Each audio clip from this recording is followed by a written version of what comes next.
I'm very reluctant to become pushy.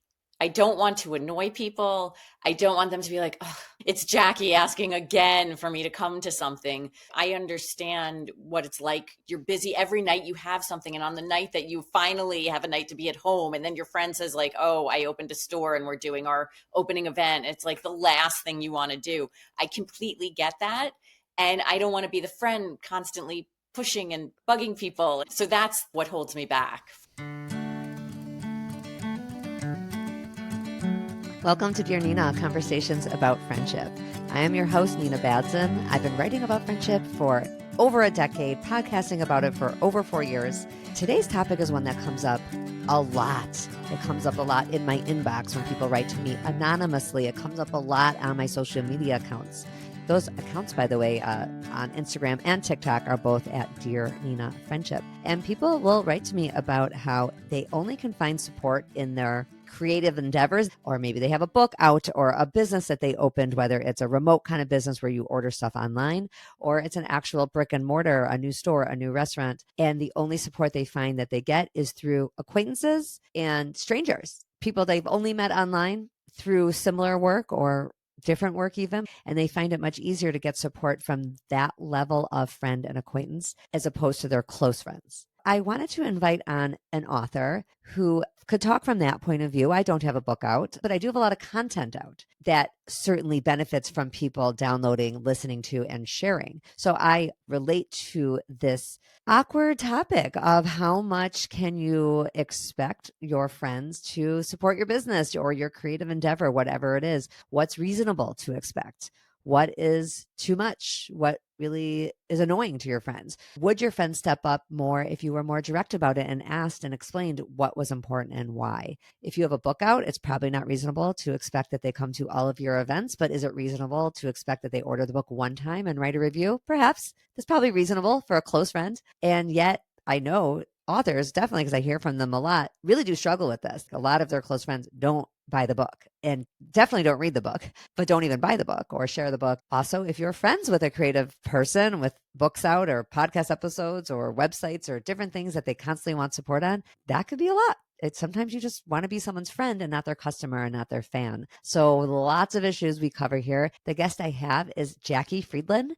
She is a USA Today and Amazon bestselling author of historical and contemporary women's fiction. She has 5 books out now, and her latest came out in March of 2025. We really talk about what it was like with her first book versus their 5th book. And then there was COVID in the middle, which of course complicated everything. Although in some ways it should have been easier to show up remotely for people. And still it was hard to get friend support sometimes. We really analyze why that might be and what a person who is out there selling something can do about it. Should they do anything about it? We don't really come to one right answer. And so I will really be curious to hear listeners' thoughts. There are many ways to get in touch with me. I am going to share them all in the show notes. But other than social media, there's the Facebook group, Dear Nina, the group. And I always have ways in the show notes that you can email me directly or email me anonymously if you want to share your thoughts and you don't want me to know it's you. Without further ado, welcome to Jackie. Hi, Jackie. Welcome to Dear Nina. Hi, Nina. Thank you for having me.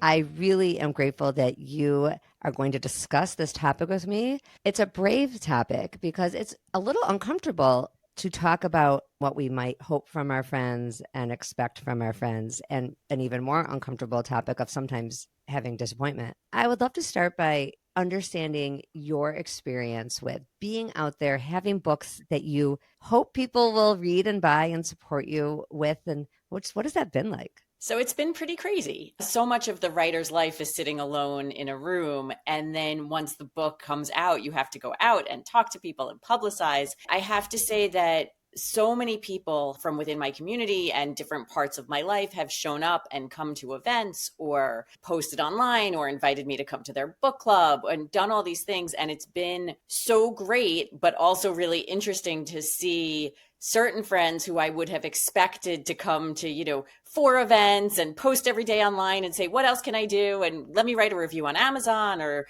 what kind of event can I throw for you or something, have done very little. And other friends who I haven't seen or spoken to in a decade have shown up and done really supportive, awesome things. And it's been just kind of interesting to see. I actually have been giving it a lot of thought. And I just said to one of my older children the other day that I think it's very similar. It's a horrible way to look at it, but putting a book out in terms of what you expect from your friends in return is very similar to a death in the family. Who's going to show up for the funeral? Who's going to bring you meals and make sure your family is eating? I feel on some level it's those same friends who are coming to the book events, or maybe not, but it's different than inviting friends to a party where everybody wants to come. They kind of get something out of it for themselves when they come to a party. Having them come to an event for your book, like maybe they're not big readers, maybe they hate fiction, whatever it may be. A lot of it is really just doing something for their friend in much the same way that you show up for a death. I understand what you're saying. The word you're not using, but it's the underlying word is obligation. Like there's a certain bit of friend obligation that many of us, when we're trying to show up for friends, step up to, even if we don't feel like it, even if it's inconvenient. And so I'm thinking of a death, a funeral, and you and I are both Jewish. So a Shiva, which, in a traditional community, this is my listeners, I'm not telling you, would be 7 days. And in a lot of the American Jewish community that's not traditional, it's very rare that people do it for 7 days. And so actually you have to get yourself there the first couple of days, because kind of sadly, this is my 2 cents, my opinion, kind of sadly, most people have done away with the full thing. And that's sort of beyond our topic. But if you think about what that full 7 days does, is it gives people an opportunity to show up, and not on day one. Doesn't you have an opportunity to show up? So anyway, the book, and it's not just a book. I made this clear in the intro, but I just want to reiterate it. Jackie and I are talking about, in her case, being an author, and in my case, being a podcaster. And for many years before that, a writer with articles out there. But it could be that you're starting a new business and it has all this online presence and you're trying to build up the numbers. Like, let's say you're starting a new business. You don't really want to see that it has 200 followers, right? You're like asking friends to, oh, can you follow this page? I mean, I've been a recipient of many emails like that. People are asking favors a lot, and it's very easy to just press like. Some of the stuff you're talking about can be a little harder. Have you seen a big difference from your first book to now your fifth? So it's been a very interesting trajectory from book 1 through 5. When my first book came out, none of my friends even knew I'd been working on a book. And then one day I was like, surprise, I have a book coming out, because I feel like so many people say I'm writing my novel and nothing ever comes of it. And I didn't want to be another one of those people. So I just dropped the bomb when it was done and on its way. I had something like 150 people show up to our local Barnes and Noble. Everyone I knew was there, and it was amazing. And I had other author friends see pictures of it online in the days afterwards saying, oh my goodness, my book events, 2 people show up, and that's just for the snacks. So, but I thought like, oh, this is amazing. This is how it's going to go. Then my second book came out a few weeks after lockdown started. And it was also so early in the COVID situation that people weren't even really doing things on Zoom yet. When my third book came out and we were kind of emerging from COVID lockdowns, I thought it would be like at that first one. And it was like nobody showed up. I really just, my core crew came, and I figured, okay, I guess that's what happens after they show up for the first one. Everybody rallies behind that, and then going forward, not so much. But I will say that most of my closest people did still show up for me, but it was disheartening. And so when my fourth book came out, I said, I'm not even doing any local events. I'm just going to go to places where I don't know people. And that way I won't be offended when people don't come. So I went and did events out of town, and that was lovely.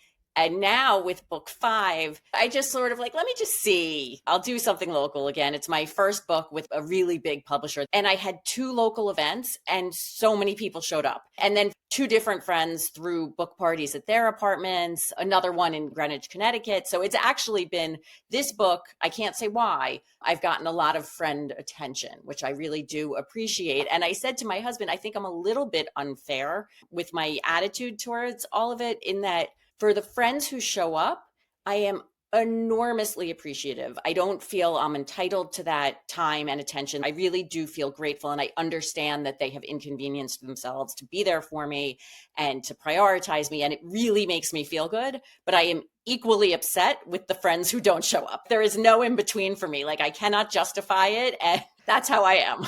This is actually amazing for me, because I kind of want to, it's not what we planned, but it's like, and I'm not a therapist, by the way, at all. And I never bill myself as one. I often open the episodes reminding people I'm not, but I have been writing about friendship for 10 years, and I've heard a lot of things and read a lot of things. This is a topic that comes up a ton in different forms. And it could be even as small as, why is it that strangers and people I've only ever met online will comment or like my social media posts? People talk about this a lot, but you never can get your friends to. And people can see that their friends are seeing stuff. There's ways, if you have a certain kind of account on Instagram, you can see that your friends have seen it, but don't hurt it. And can hurt your feelings. And this is sort of a bigger version of that with an actual book in the world. The social media piece is a smaller version of it, but the same feelings come to it. My first question is, how have you expressed to friends that it means something to you? When you had an event in town recently for book 5, did an email go out with just like a regular, this is the event? Like, was it not the flyer? We don't say flyer, sounds so old fashioned, but the graphic, whatever.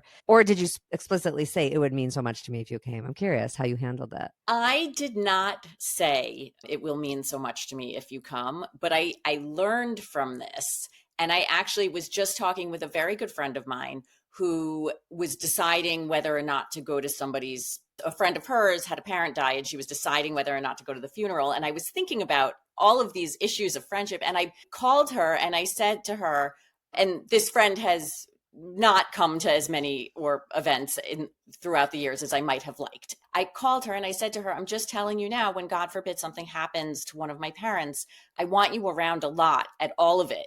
I'm not going to tell you then. I'm telling you now. And she was like, oh, of course, of course. And I said to my husband, we'll see. That's as much as I can do. I think it's important to tell people when it matters to you. The only person I did say, my sister is a very busy, she's always has more work than she knows what to do with. And I did say to her, I really want you to come. She came, but I made a point of saying this is important to me because I didn't want to be angry at my sister.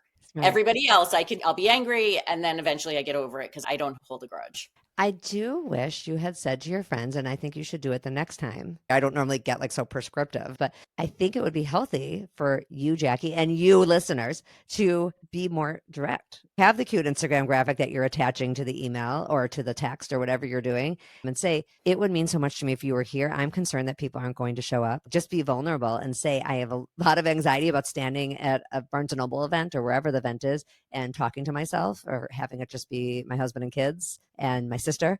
It would mean so much to me if some of you came. I bet more people would come. I will give a caveat. I don't think you can do that every time for every book. What you said about a death in the family, for example, that is true, but it doesn't happen constantly. We each have a few parents, and unfortunately, as we get older, siblings and other people who we might want our friends to show up about. But if you're in a creative business, whether it's a book, a podcast, any other creative thing, even a new business, like you opened a new restaurant, like we were saying, or new businesses, well, there's always business to be done at this restaurant. If you own a retail shop, that store is going to be open a long time. I think if you want friends to come to certain stuff, it's like you got to pick and choose. That's what I'm trying to tease out for both of us in this episode. What's reasonable to expect and hope, and what's too much? So if you have a book that's coming out every couple of years, it maybe doesn't sound like a lot. But I could imagine some friends being like, okay, here we go again. Jackie has another book out and we, got to go to the city or we have to like go to the event. And if they're not big readers and they're not big small talk, meet and greet type people, and it could feel kind of like a lot. For sure. I agree. But as you were saying it, like, I think there's a lot of authors where the goal is a book a year, which is sort of like a birthday. And I feel like I'd be willing to trade birthday celebrations. Forget it. We're doing nothing for my birthday, but come to my book event each year. And maybe it's that same set of friends that if you were having dinner with just a smaller group, those are the only ones you could expect it from. I find I actually really hate to ask people for things. It's like a flaw with me. I hate to borrow anything. I always say, no, I'll just get my own. I'll get my own. The one thing I do that I guess maybe is passive aggressive is in the back of my books when I acknowledge friends who have shown up. And I try to make sure anyone who's gone out of their way for me, I try to include them in the acknowledgments. But I also try to make very clear in the acknowledgments why I have included these people so that other friends who are not in the acknowledgments can see, oh, it's because they went to the book event and they posted online and I didn't do any of those things. And even though she loves me, I don't belong in the back of the book. And then they know, oh, if I want to be, here's what I have to do next time, which I know is not, that's my own like psychosis. Yeah, I'm like nervous that your friends are going to be upset with you. If I'm your friend and I'm listening to this, I'm like, Jackie, give me a chance. Why didn't you say to me, I really want you to come to this event? I wonder if they would feel that way. And I think it would maybe be fair for them to say, you didn't even give me the chance, because they may feel like they're one of 100 people on a list. You have 4 kids. I have 4 kids, right? So I know you know a lot of people. Like when you have that many kids, it's that many more parents, and other people in the community. They're involved in sports and theater and different things. It's like, those families, your close friends may think that they are on a BCC list with 200 other people in town. So they may not realize that it really means that much to you. I understand why it means that much to you. I get it. So I'll tell you what I've had to sort of contend with is I've been writing a long time publicly. When it's not a book, when it's something that's constant content, so like I have a weekly podcast. Sometimes I have like a big thing. I recorded an episode on NPR's Life Kit. I was really excited about it. That is one I'm going to put in the group text. I already did when I interviewed though. And I said, you guys, I'm interviewing on NPR's Life Kit. This was a big deal for me, but I've been on a lot of other podcasts. I have my own episodes that go out every week. I cannot put those in the group text. I just cannot, because that would be beyond annoying. And I know that a lot of my friends see stuff online and they don't interact with it at all. First, I used to be upset about it, but I really have accepted they're not really online people. Regular people, our normal friends, our regular friends who aren't content people, who aren't selling anything, aren't putting anything out, they don't use the internet and social media the way that those of us who constantly have to promote ourselves use it. I think they use it much more passively, like entertainment. I think they use it like they use Netflix. They're just kind of watching and seeing, but they don't feel like they have to interact with it the way I think probably you. I mean, I'm speaking for you, but I assume that you, when you see author friends or other creatives that who you're connected with online, you see they have stuff, you're just going to like it. Mhm. You maybe didn't even listen to it. You're just going to like it because we know that that's a currency that's important and it helps each other. Regular people, even if you tell them, I could see them being like, okay, wait, endlessly till the end of time, every time I see your stuff, I have to like it. It's probably exhausting. Yes. Where does it end? Did they ever get to just use Instagram as a user and not have to be fans and audience members? It probably is a stretch at a certain point, but it's hard to know because I also like to show up for people, right? But sometimes you want to look at something else or read something else that I don't know. Although at the level of liking a post, I feel like that's so easy. It's so easy to just, if you're already on Instagram and you're scrolling and you see something, just put a heart. It's less than 1 second to just tap the heart. But you It's agree not. people don't? Like I assume in your life they Oh, for don't. sure. Yeah. I mean, my author friends are great at commenting and engaging with all my social media. My non-author friends, on the other hand, if it's something personal, they'll comment on it. But the book stuff, like every 30 posts or something, one of them will chime in. Because I also feel like that on some level, they think I'm not speaking to them in those posts. I'm speaking to my audience, sort Yeah. of, and they're not a member of that audience, but Yeah, they that's are. kind of what I'm getting at. Yeah. That's like work stuff. I very rarely will put a picture of my kids on my Dear Nina friendship account. They're teenagers. They need to approve everything. And to get four people to say, yes, I like the way I look in that picture is pretty difficult. Once in a blue moon, I get one. I did do one on my professional account, and my personal account's private. So they're less worried about that one. This one's public and the number's growing and all that. So that probably got, I mean, more hearts and whatnot than anything professional I've ever put on there and by people I know in real life. I noticed that on Facebook too, by the way, and Facebook's just personal. So my personal Facebook account, if I put a picture of the kids, which again, I don't do very often, you would think it was the most exciting thing ever. If I put that I was on NPR, it'll probably get 5 likes. People don't like to see self-promotion. There's some block that personal friends and family have. I even once had a family member say to me, "Oh my gosh, you're so always, promoting yourself." And I said to her, I don't have a publicist, right?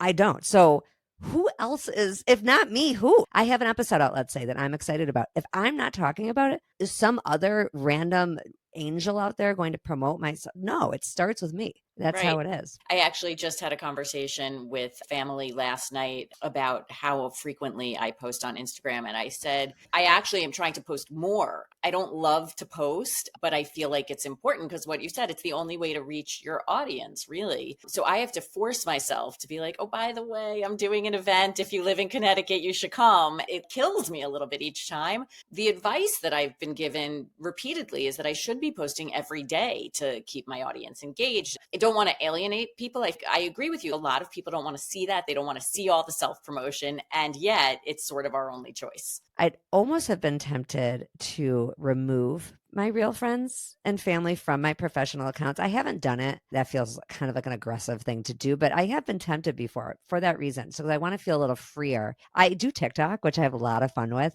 And I think I have more fun with it because if they're seeing it, it's probably on accident. Like it shows up if some of them are on it passively in an entertainment way, but they don't make content. I am a lot more loose on there because I feel like I'm not having to apologize for my existence on it. Sort of an interesting mental exercise. I know we've talked about social media a lot, but it's a real part of our lives and it's a small window into maybe how much support you can expect from your friends. I'll make TikToks about this a lot, about this topic. And I do tell people when I'm brave, but then people yell at me. I will say it's not a good idea to measure your friendships from whether they're liking your posts, because most people won't. And they probably are good friends in other ways. So that's like one thing I guess I would think about is, are these friends who aren't coming to the events and aren't liking the posts, are they good friends in other ways or not? And maybe I don't know if you're comfortable answering that. Are there other ways you can think of that they are good friends? It's a good question. And if not, why are they in your life? I can tell you, I have a close friend who I've been friends with for years, who I don't think has come to a single book event. And I had actually mentioned it to my husband because I was disappointed that if there's been opportunity after opportunity, and where are they? I was chatting with her recently and she was asking how things were going with my newest book. And I was saying, oh, I thought Counting Backwards was going to be really my real breakout, but I haven't been getting quite as much publicity as I would have wished. She is like, oh, well, I know this woman in Atlanta who runs this event, and why don't I get you in touch? And, she's like texting me within 20 minutes all the information of this woman who I should talk to. Her husband happened to have been with her at the time and was saying, we didn't know you needed this. He literally said that. And it was so soothing to me and my soul about this relationship that they care, they want to help me. They just didn't know what I needed. You just answered your own question from earlier, but there's another piece of your story that actually we cannot gloss over. The fact that she even said to you, how's it going? That in its own might be worth 1,000 hearts on a post, because she actually asked you. She doesn't even have to have read your book or come to an event or liked a post to be curious about your work. I try to encourage people to do that with their friends. You don't have to be the consumer of somebody's work. You don't have to visit their restaurants. You don't have to show up at their store that they own. It'd be nice if you did, but let's say you can't, or you have your reasons not to. You can still say to your friend, how's work going? I can see you're working really hard. How's the book going? I can see that you're out there doing events. Are people coming? Maybe that would be awkward if they haven't come, but there's a way to ask about someone's work. I feel in my thing, like, you don't have to listen to my podcast to be my good friend and say to me, how's that going? Do you have any interviews you're excited about coming up? Who's on the show this week? You don't have to be my podcast listener to ask me, Nina, your friend, how it's going. That's just good social skills. It's important for creative people to remember that in reverse. Very important to remember to ask about people's works that might not be as glossy and exciting and public. I know you were an attorney, right? Yes. I wonder if people would ask about your work then, but we all have friends with jobs that are less shiny, but it's important to ask about those too. And sometimes people don't want to talk about it because they don't want to talk about work. I find that's very true. And I shy away, especially with my lawyer friends, about asking how work is, because I've been very vocal about how much I hated being a lawyer. And now I feel like for me to turn around and be like, but how is it for you? I feel awkward in that. And then I try to say, and I mean this, I understand why other people might love it. It was just so completely not for me. But I agree with you. It's important to remember and to push yourself, even when you feel it might be awkward, to ask what's going on in other people's professional lives. It's such a big part of so many of our lives. And if they don't want to talk about their professional life, but you do want to talk about yours, then I would make sure to push and inquire about other parts of their life, because it can feel uneven. I think when you are a creative person and you have something out in the world and you want people to attend to it in some way, I think you have to be very careful. And again, not you, Jackie, all the yous, and including myself, the public parts of ourselves can get in the way of a real personal, regular friendship where people just want to be friends with Jackie the person and not always Jackie the author. I think sometimes people don't ask me about the podcast because they are feeling funny about the fact that they don't listen and they don't either want me to know. And I wonder if people sometimes don't ask about the book, let's say, because they haven't read it yet. And so they're worried that they're going to be like, well, what'd you think? Yeah, no, I think that that's absolutely right. And what I often tell friends is like, I almost don't even care if you read it. Just put it on your shelf or tell your friend about it, anything, or heart my post on Instagram. I don't read memoir. And if a very good friend wrote a memoir, I really wouldn't want to read it. I probably would do it because it's like my field and I get it. But I understand that not every genre or every entertaining item is for everybody. So my assignment for you is, when you have your next event, when it's near where anyone lives, or some sort of online situation, or even just you wanting people to buy the book and write a review, even if they haven't read it, you could say that. You could say, I totally understand that everybody has a ton of books on their bookshelf. It would mean so much to me. You have to say those words. That is my assignment for you. Whatever the thing is, whether it's an event or a review, the words are, it would mean so much to me if you would leave a review. It could be 2 sentences. This is where you click. I'm sure you've done that a little bit. Let me ask you a question. On the flip side, here's why I don't do more of that. I'm very reluctant to become pushy. I don't want to annoy people. I don't want them to be like, "Ugh, it's Jackie asking again for me to come to something." I understand what it's like. You're busy every night, you have something. And on the night that you finally have a night to be at home, and then your friend says, like, "Oh, I opened a store and we're doing our opening event." It's like the last thing you want to do. I completely get that. And I don't want to be the friend constantly pushing and bugging people. And so that's sort of what holds me back. One time per book. I hear you because I understand it. And it's actually smart and socially apt to be aware of what could be pushy. But I think it would be a better way to express what your hopes are with these friends than the acknowledgement thing at the end of the book. Just being honest. And you could then still do the acknowledgements, but at least you've asked directly. And it's like a one-time email. It's here's the event. And I absolutely understand if you can't come, we're all so busy. It would still be so helpful if you left an Amazon review after buying the book, and you don't have to read the book, give it to a friend, give it as a gift. And I have no expectation of you reading it. I would never tell someone what to read, but I worked so hard on this book. It would mean a lot. Maybe just a one-time email, one time per book. Kind of like I try to be judicious about when I put a link to something I've done in the group text. It's got to really mean a lot to me because I constantly have stuff that I technically would love people to hear. I mean, I've been talking about friendship for 10 years. I'm sure a lot of my friends are like, oh my God, like, they've heard it all. They have heard it all. They've seen it. They've heard it. They're tired of it. I wanted to tell you, doing an event out of town in Chicago, where I'm from, in Highland Park.